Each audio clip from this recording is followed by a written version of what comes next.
pilihan baru untuk dokter-dokter yang mungkin lagi mencari foto fundus. Kenapa sih harus slit scanning fotografi? Emang apa yang salah dengan foto fundus yang kita punya selama ini?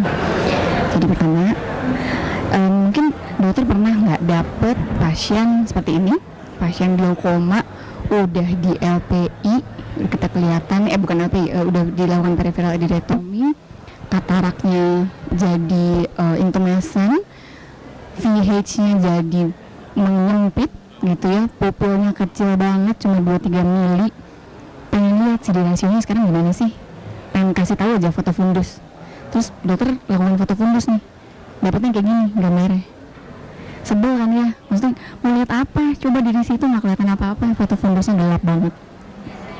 Nah, ini adalah suatu kondisi yang sebetulnya umum sekali kita temui, terutama kalau pada pasien-pasien dengan fundus pupilnya yang cukup kecil, atau misalnya pasiennya nggak mungkin dilebarkan karena tekanan bola matanya tinggi misalnya.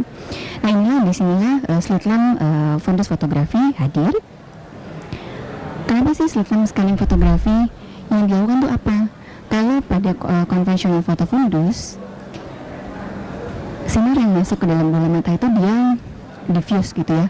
Kalau yang dengan slit scanning fotografi ini, kalau terlihat di sini, dia memang benar-benar nge-scan pakai slit lampu yang slit, bukan yang diffuse, sehingga kita bisa mendapatkan gambaran fundus yang lebih resolusinya lebih baik, dengan tidak terlalu bergantung dengan media refraksi maupun dengan ukuran pupil. Meskipun kalau pengen dapat hasil memang maksimal sekali, tentu saja sebaiknya media refraksi baik dan juga pupilnya juga lebar. Video perbandingan lain yang memperlihatkan perbedaan antara konvensional fundus kamera dengan slit scanning. Nah, slit scanning ini fungsinya apa? Supaya tidak banyak backscattering dari iluminasi sumber sinar yang kita tembakkan ke dalam bola mata.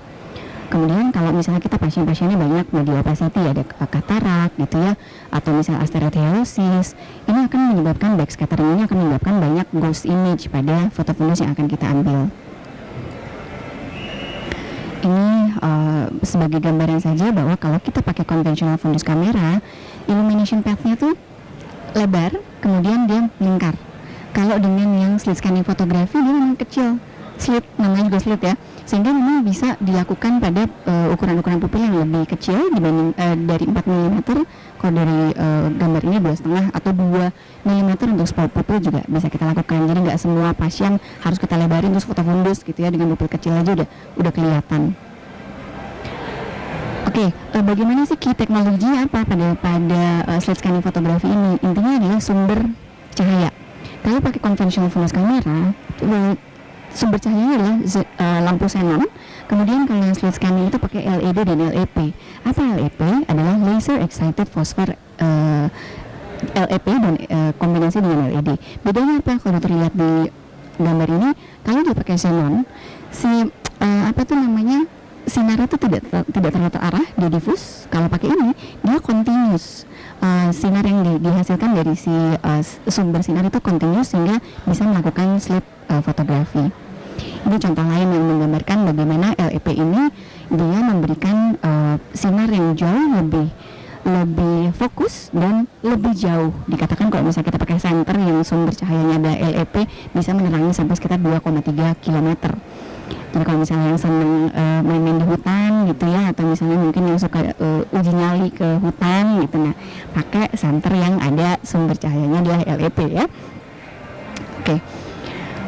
Ini supaya kita bisa membayangkan bedanya apa sih sama foto fundus yang biasa kita punya, kita lihat case samples. Ini adalah foto fundus yang dilakukan pada pasien yang normal dengan small pupil, dokter akan dapat gambaran seperti ini. Kalau pasien yang sama kita lakukan dengan foto fundus dengan teknologi slit scanning, hasilnya ini kelihatan bedanya beda banget ya, beda banget. Kadang-kadang memang ya kita akan menemui bahwa udah slit scanning kok sama aja sih gitu ya, tapi at least dia memberikan gambaran yang jauh lebih baik dibandingkan dengan foto fundus yang konvensional. Kalau dokter gini, misalnya kita curiga ini pasiennya ada kelainan retina gitu ya, terus dilakukan foto fundus hasilnya begini, nggak bisa lihat juga itu ada AMD apa enggak sih, makulanya normal apa enggak sih, kita nggak tahu. Kita jadi susah untuk menentukan diagnosis dan juga susah untuk memberikan informasi kepada pasien. Kalau gambarnya kayak gini, kan kita enak ya, Bu, retina ibu ternyata normal, tidak ada apa-apa, makulanya baik dan segala macam.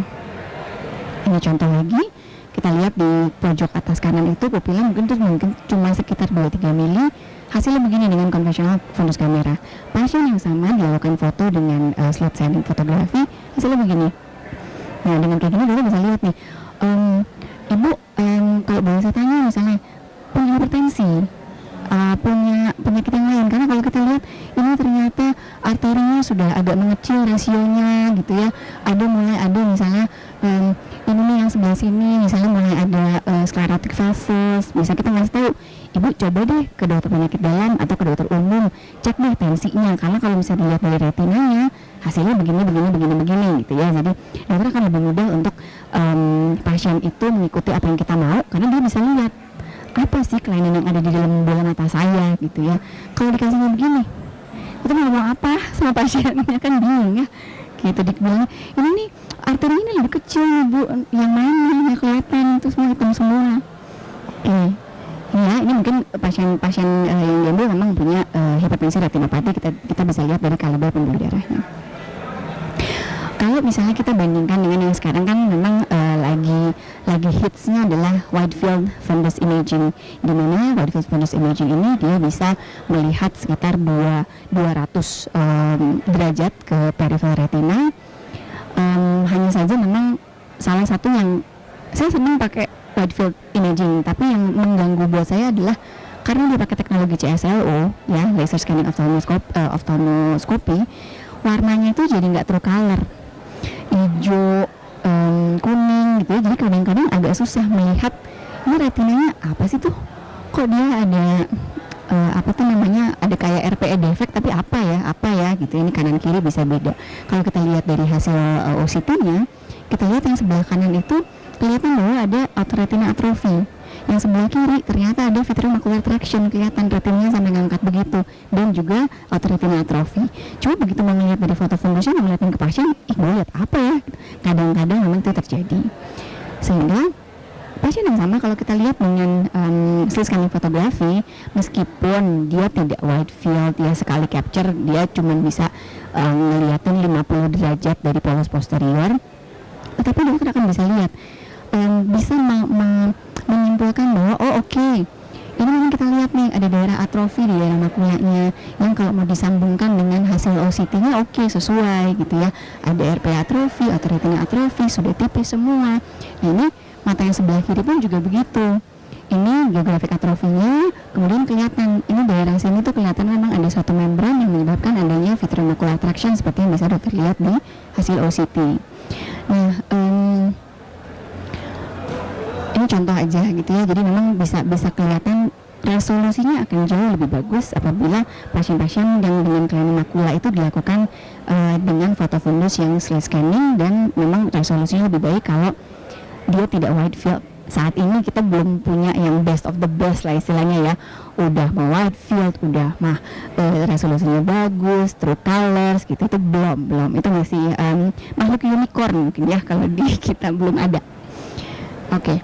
Ini salah satu contoh juga nih. Pada OCT-nya dokter bisa lihat ada vitreomacular traction. OCT-nya gambarnya seperti itu, ada membran di atas, retinanya keangkat, kemudian ada foveal skisis juga.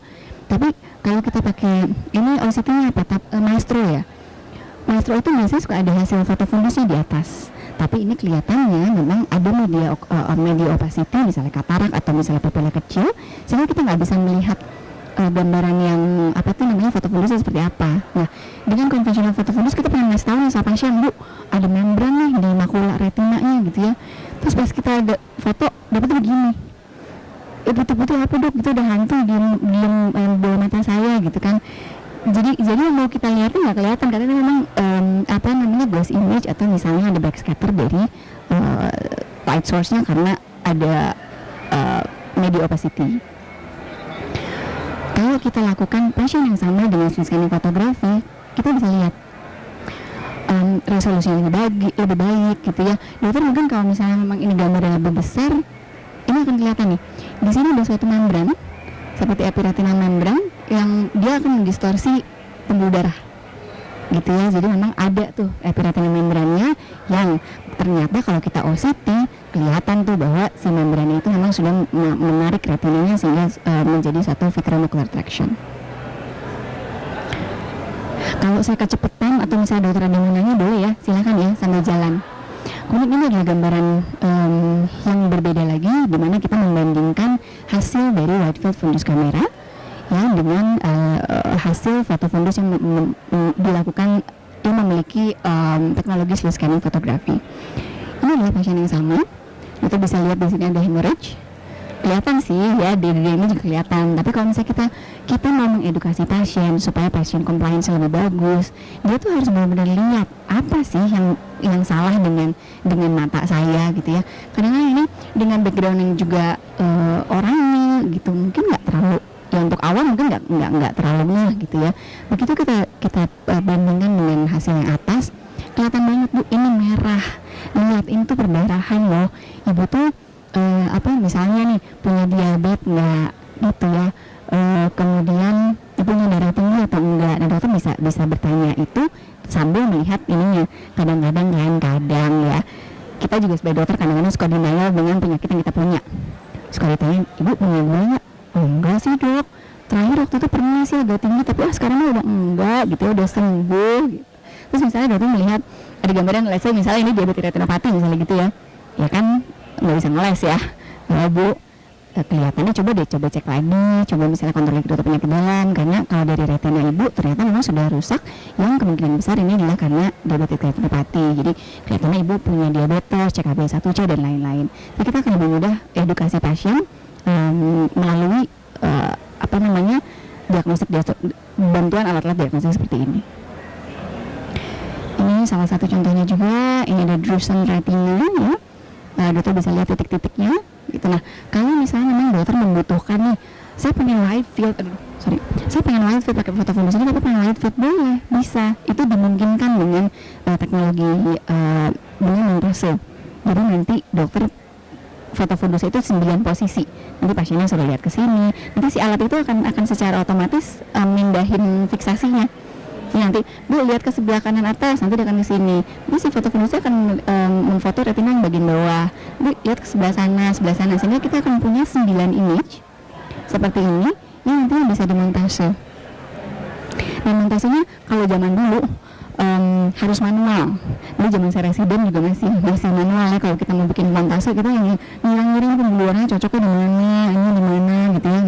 Nah kalau dengan teknologi yang ada sekarang ya auto montase, jadi dokter tinggal 9 biji, kemudian nanti isi mesinnya akan secara otomatis membuat montase seperti ini. Ya memang tidak bisa 200 derajat ya, tapi begini sebetulnya sudah cukup baik. Kadang itu memang tergantung technician juga, jago nggak dia ngambilnya gitu ya. Ini juga sebetulnya bisa manual, kita cari mana sih pembuluh darah yang nyambung gitu ya, seperti itu. Jadi akan sangat bermanfaat untuk dokumentasi kita, untuk edukasi kita ke pasien, untuk screening misalnya, untuk bahan marketing. Misalnya dokter punya poli sendiri kan, wah keren ya, bisa cek retina nih, di poli saya bisa cek retina, gambarnya seperti ini gitu. Ini juga membandingkan kepada pasien dengan diabetes retinopati. Tentu saja yang ini adalah wide field.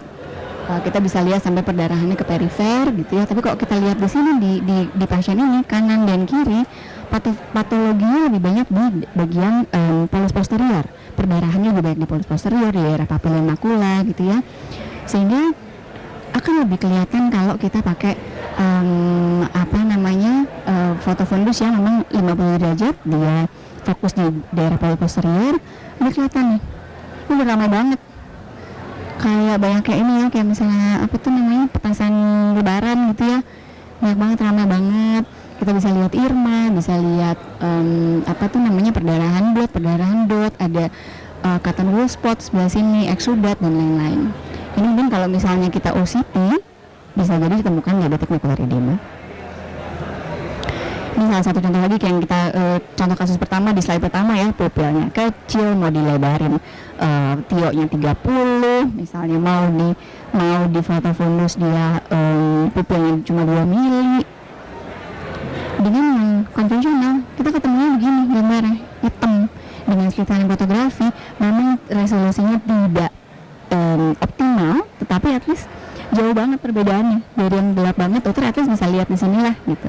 Oke, ternyata KP-nya nggak gede-gede amat gitu ya. Makulanya masih ya kayaknya relatif oke gitu.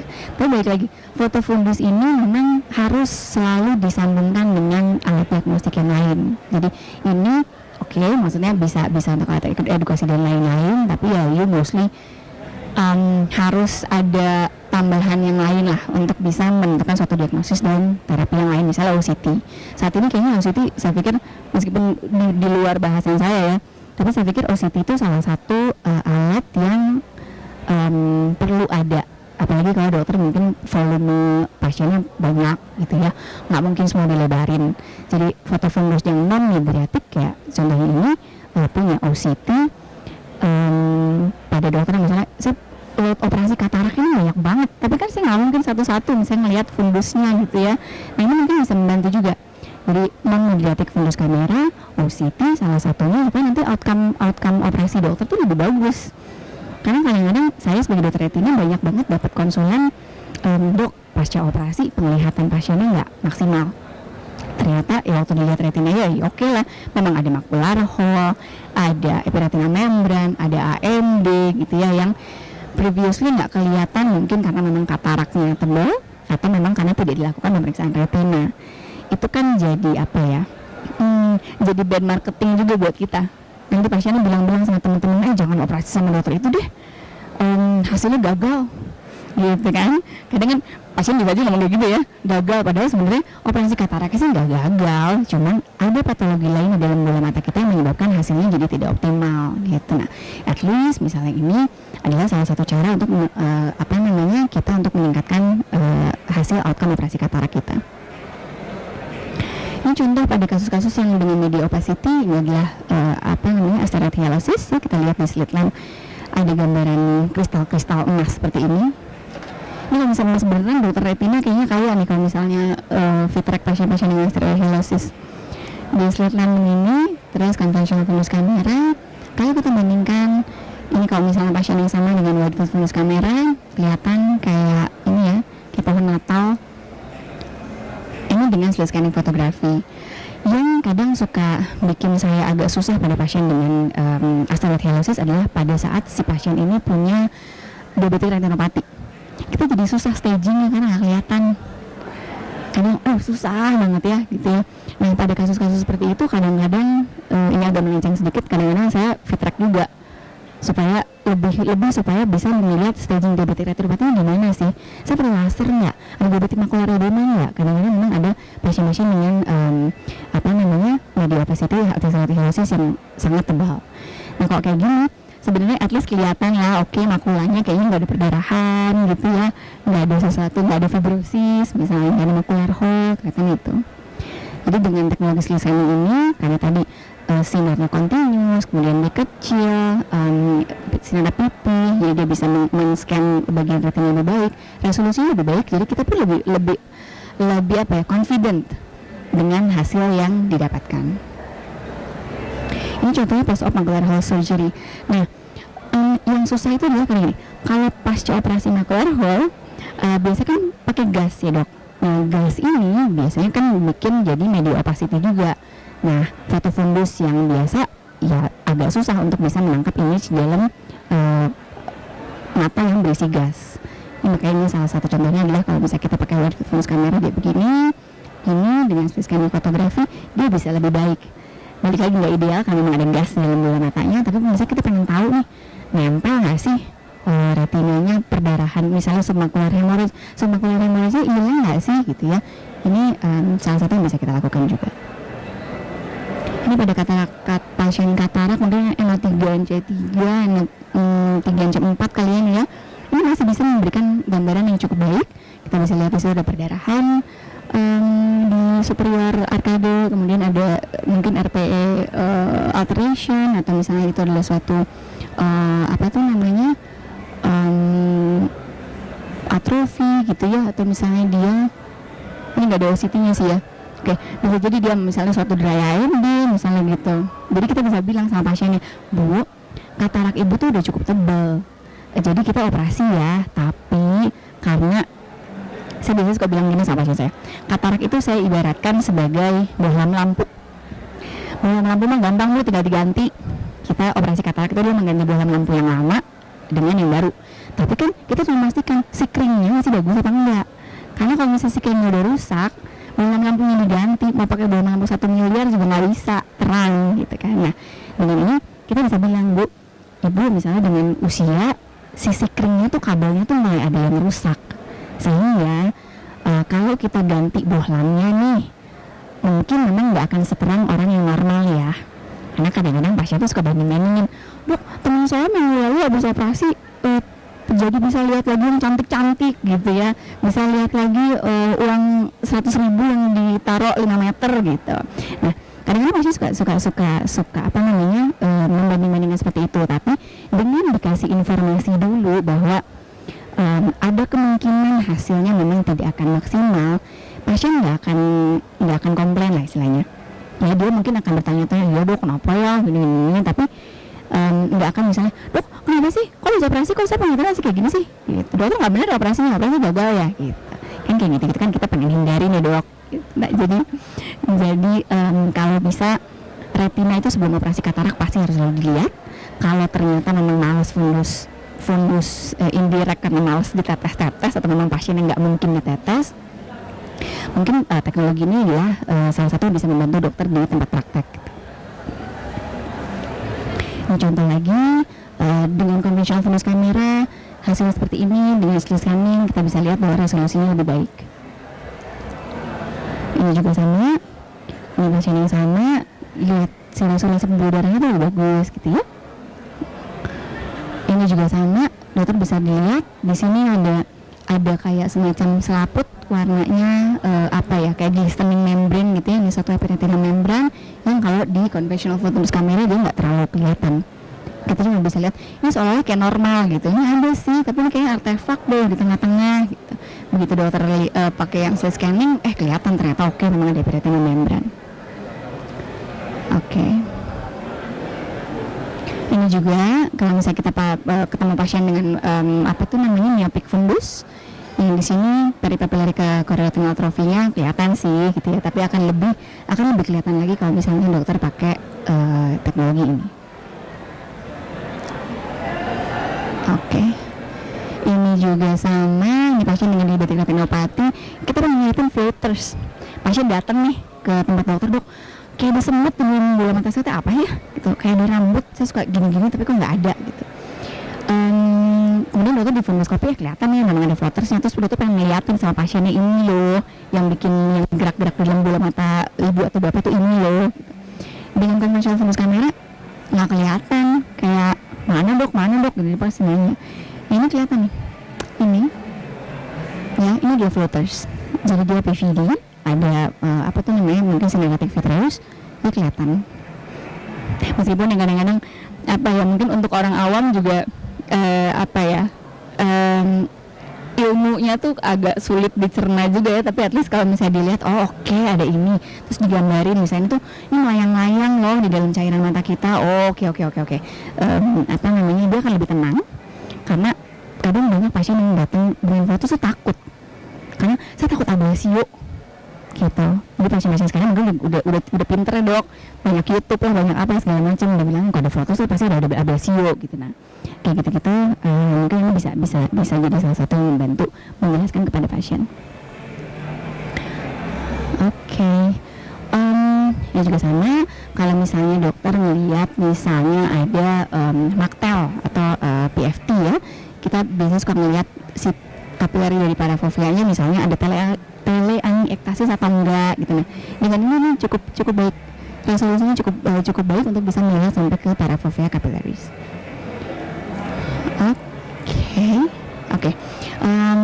Sebagai penutup untuk presentasi saya kali ini, Jadi beberapa hal yang tadi saya sampaikan, keuntungannya apa sih kita pakai slit scan fotografi ini?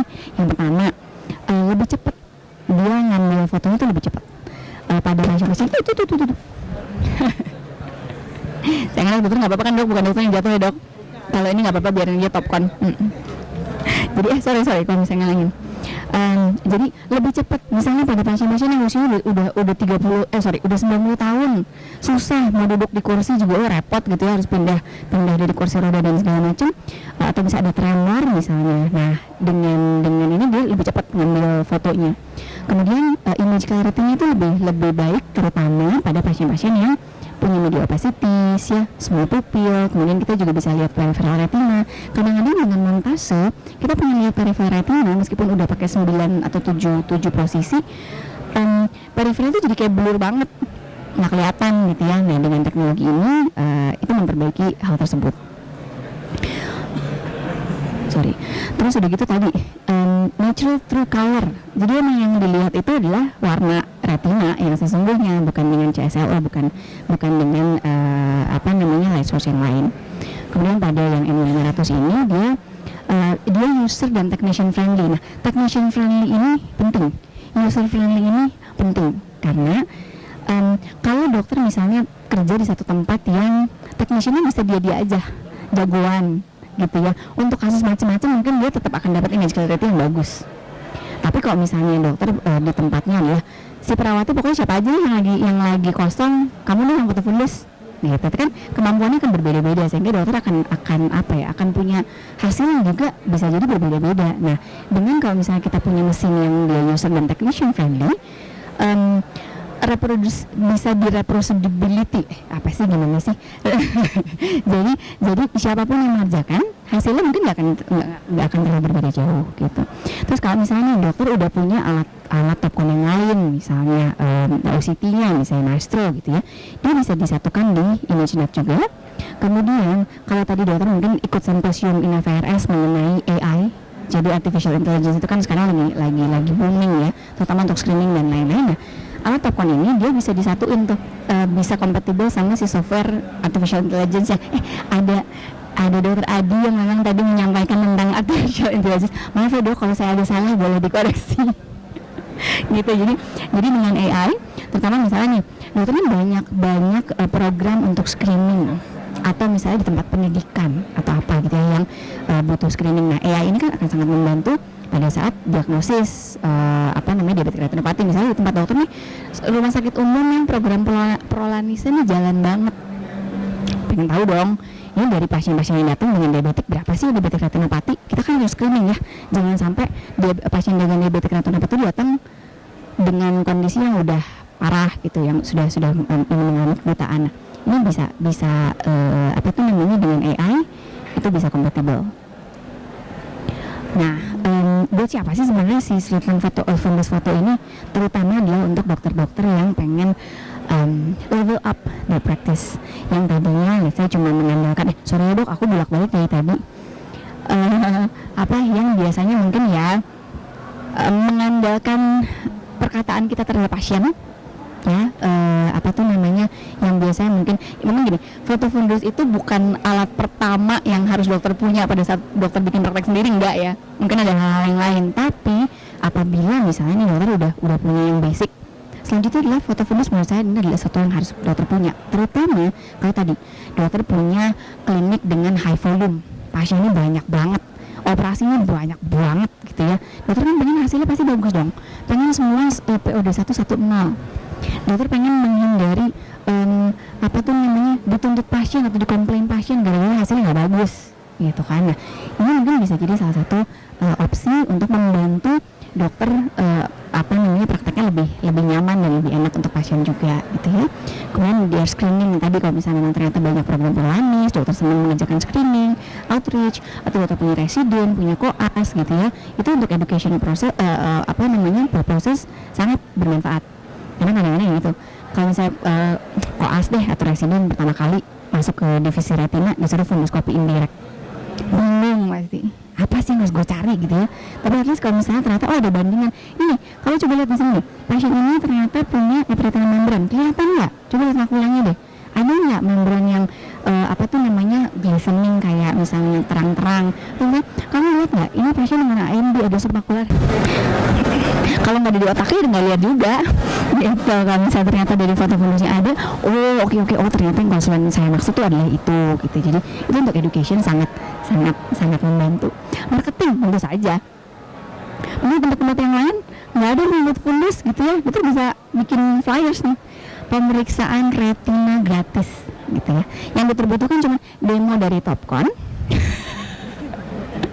ada technician gitu ya, terus udah gitu ya di ini kayak misal seminar awam, gratisnya apa sih, dikasih foto retina gitu kan. Sebetulnya itu juga jadi satu marketing yang baik untuk klinik dokter ya, bahwa oh klinik dokter ini tuh lengkap nih, saya bisa lihat retina dan lain-lain gitu. Kemudian yang paling penting adalah buat saya poin terakhir, meningkatkan compliance pasien terhadap treatment yang kita lakukan sama pasien, terutama misalnya untuk pasien diabetes retinopati. Pasien diabetes retinopati apalagi masih mild, moderate, severe, nggak ada diabetik makular edemanya, suka ngeyel banget karena visusnya masih bagus. Dokternya dibilang, Pak ini perdarahan nih begini begitu gitu ya, nggak ada apa-apa, bisa disuruh laser, nggak mau. Kenapa? Karena dia nggak merasa ada yang salah gitu. Nah, dengan dokter punya hasil foto fundus gitu ya, dia akan tahu, oh oke, kalau misalnya saya perdarahan makin banyak di dalam bola mata saya bisa buta. Saya suka bilang retina mata tuh gini, kayak kalau ada diabetik retinopati kan perdarahan nih ceritanya, darah tuh kan cairan. Saraf mata tuh kayak kabel listrik. Kalau kabel listrik kena air, korslet dong gitu. Emang ibu mau misalnya penglihatannya jadi korslet, jadi penglihatannya jadi menurun gitu, dan kita nggak bisa perbaiki lagi. Biasanya mereka akan lebih, ya mungkin takut ya, tapi artinya compliance terhadap mereka itu compliance terhadap treatmentnya akan lebih baik gitu. Kemudian nanti datang mau laser, mau apa itu lebih gampang membujuk mereka gitu. Oke, mungkin itu aja yang bisa saya sampaikan dalam foto kali ini. Mungkin ada dokter yang mau nanya.